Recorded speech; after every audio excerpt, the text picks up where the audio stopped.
আসসালামু আলাইকুম।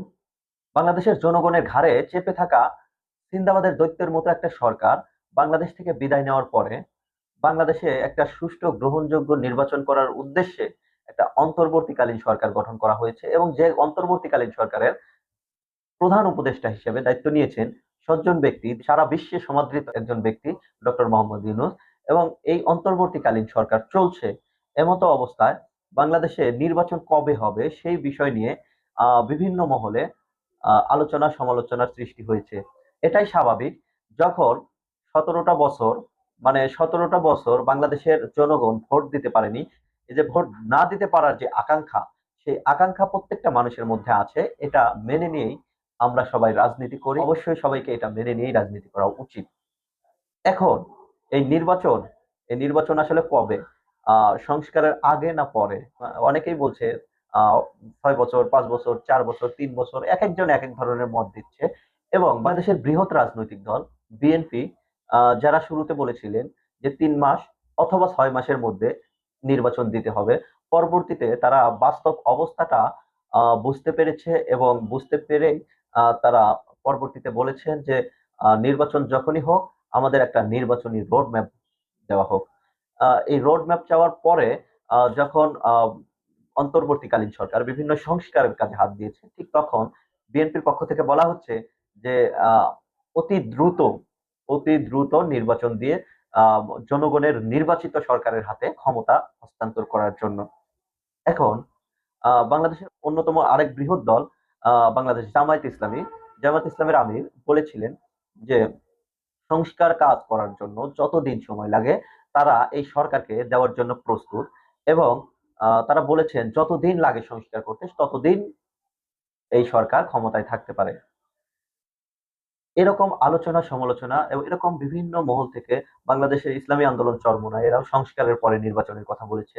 রাষ্ট্র সংস্কার আন্দোলন, ভাসানী অনুসারী পরিষদ, নাগরিক ঐক্য সহ ছোট ছোট দল বা গণ অধিকার পরিষদের মতো দলগুলো তারা বিভিন্নভাবে নির্বাচন কবে হবে সেই ব্যাপারে রোডম্যাপ চাচ্ছে এবং তারা বিভিন্নভাবে সংস্কারের যে সংস্কারের পরেই নির্বাচনের কথা বলেছে।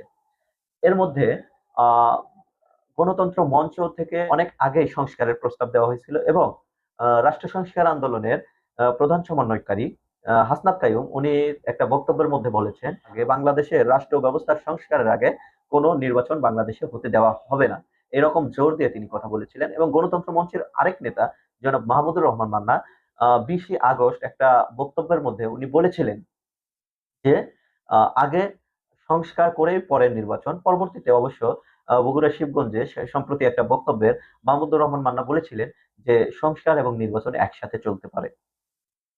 এখন এই যে সংস্কার এবং নির্বাচন কোনটা আগে কোনটা পরে এবং কতদিন লাগবে, এই বিষয় নিয়ে বিভিন্ন মহলে আলোচনা সমালোচনা তৈরি হয়েছে। যে আলোচনা সমালোচনার মধ্যে বাংলাদেশের প্রত্যেকটা রাজনৈতিক সচেতন ব্যক্তি ঢুকে গেছে এবং তারা সবাই এ নিয়ে আলোচনা করছে।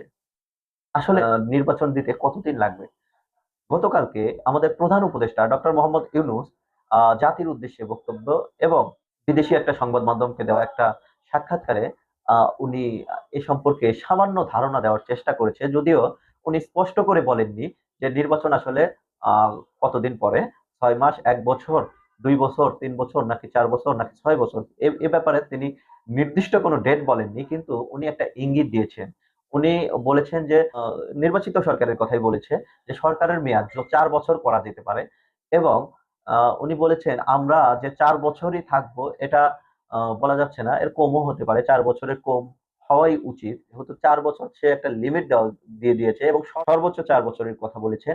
যেখানে আগে অনেকে ৬ বছর ৫ বছরের কথা বলছিল, তারা যারা বলছিল তাদের কথা ভুল প্রমাণ করে উনি সর্বোচ্চ ৪ বছরের একটা লিমিট দিয়েছে। ৪ বছরের আগে যে কোনো সময় নির্বাচন। এর মধ্যে উনি বলেছেন জনগণ যদি চায় সংস্কার করতে হবে না, নির্বাচনই করতে হবে, তাহলে তারা সংস্কার বাদ দিয়ে দিবে এবং নির্বাচন দিয়ে নির্বাচিত সরকারের হাতে ক্ষমতা তুলে দিবে। এই যে ডক্টর মোহাম্মদ ইউনূসের ধারণা, আমার জানা মতে বাংলাদেশের অধিকাংশ মানুষ চায় বাংলাদেশের সংস্কারটা আগে হোক, পরে নির্বাচন হোক। নির্বাচনের পরে সংস্কার কতটুকু হয় সেটা বাংলাদেশের মানুষ গত ৫০ বছরে খুব ভালোভাবেই বুঝে গেছে। যে সরকারি ক্ষমতায় এসেছে কেউ সংস্কারে হাত দেয়নি। যদিও বাংলাদেশের বৃহৎ দল জাতীয়তাবাদী দল বিএনপির ভারপ্রাপ্ত চেয়ারম্যান জনাব তারেক রহমান উনি ওনার বক্তব্যের মধ্যে সংস্কারের ব্যাপারে বলেছে, জাতীয় সরকারের কথা বলেছে, আর অনেক কথা বলেছেন, যেগুলো অনেক পজিটিভ সাইন। বাট বিগত সময়ে আমরা যে সরকারগুলোকে ক্ষমতায় দেখেছি, সেখানে বিএনপি ছিল, জাতীয় পার্টি ছিল, আওয়ামী লীগ ছিল, তারা কেউ সংস্কারের দিকে হাত দেয়নি। কারণ সংস্কার করলে লুটপাট, দুর্নীতি এগুলো করা যেত না। বাংলাদেশের ক্ষমতা বাংলাদেশের জনগণের হাতে চলে যেত। তাহলে স্বৈরাচার শেখ হাসিনা 17 বছর এইভাবে টিকতে পারতো না। তো যদি এখন আপনি সংস্কারের আগে নির্বাচন চান, তাহলে আমার বুঝতে হবে অবশ্যই আপনাদের কোনো দূরভিসন্ধি আছে। যদি তাই না হয়, তাহলে আপনারা সংস্কারের আগে কেন নির্বাচন চাচ্ছেন? আগে বাংলাদেশের রাষ্ট্র ব্যবস্থার সংস্কার, তারপরে নির্বাচন। হা- হাসনাত আব্দুল্লাহ এবং শারজিস আলম তারা তাদের বক্তব্যের মধ্যে একটা কথা বলেছেন, এবং যেটা খুবই গুরুত্বপূর্ণ। উনি বলেছেন 2000 ব্যক্তি শুধু একটা নির্বাচনের জন্য প্রাণ দেয়নি। ওনাদের কথাটা যেমন সত্য, ওনাদের কথাটা কিন্তু পুরাপুরি সত্য না। যে গণ আন্দোলন গড়ে উঠলো, এটা কি শুধু এই 2 মাসের ফল? না। এই যে যে মানুষের মনের মধ্যে ধীরে ধীরে ক্ষোভ জমা হয়েছে, এটা একদিনে জমা হয়নি। দীর্ঘ 17 বছর তারা ভোট দিতে পারেনি। এই ভোটের যে আকাঙ্ক্ষা, ভোটের যে আকাঙ্ক্ষা অবশ্যই আছে। কিন্তু এই ভোটটা যাতে ভবিষ্যতে দিতে পারে, যে একবার আমি সুষ্ঠুভাবে ভোট দিলাম, পরবর্তীতে একজন ক্ষমতায় এসে তারা আবার একটা অবৈধ নির্বাচনের ব্যবস্থা করলো, সেই জন্য কিন্তু বাংলাদেশের 2000-এর উপর ভাইরা জীবন দেয়নি। এইটা এই দিক দিয়ে ঠিক। মানে সংস্কার আগে করতে হবে, যাতে কোনো কোনো স্বৈরাচার ক্ষমতায় এসে তারা ক্ষমতাকে পাকাপোক্ত করার জন্য নির্বাচন ব্যবস্থাকে যাতে কোনো ম্যানিপুলেট করার সুযোগ না থাকে, এইরকম একটা সংস্কার বাংলাদেশের মাটিতে দরকার। সেই সংস্কার অবশ্যই করতে হবে। তা না হলে বাংলাদেশের মানুষ যে আকাঙ্ক্ষার কারণে জীবন দিয়েছে, সেই আকাঙ্ক্ষা কখনোই পূরণ হবে না। বাংলাদেশের ছাত্র জনতার রক্ত বৃথা যাবে, বিপ্লব বৃথা যাবে। অবশ্যই রাষ্ট্র ব্যবস্থার সংস্কার আগে করতে হবে, তারপরে নির্বাচনের কথা। এতে 2 বছর 4 বছর লাগুক, আমাদের এতে কোনো সে নেই, ছাত্র জনতার এতে কোনো সে নেই। অবশ্যই এই ব্যাপারে ছাত্র জনতাকে সচেতন সচেতন থাকতে হবে, এবং ছাত্র জনতাকে এ ব্যাপারে আওয়াজ তুলতে হবে যে আগে রাষ্ট্র ব্যবস্থার সংস্কার এবং তারপরে নির্বাচন।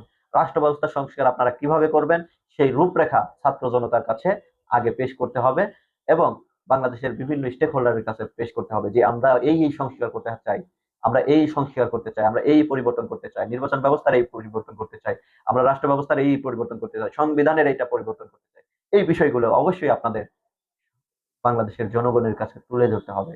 তা যদি না হয়, বাংলাদেশের জনগণ আস্তে আস্তে এই নির্বাচনের দিকেই ঝুঁকবে, এবং বড় দলগুলো যা চাচ্ছে সেইভাবেই তারা চিন্তা করবে। এই জন্য বাংলাদেশের জনগণকে অবশ্যই সতর্ক থাকতে হবে। ভালো থাকবেন সবাই। আসসালামু আলাইকুম।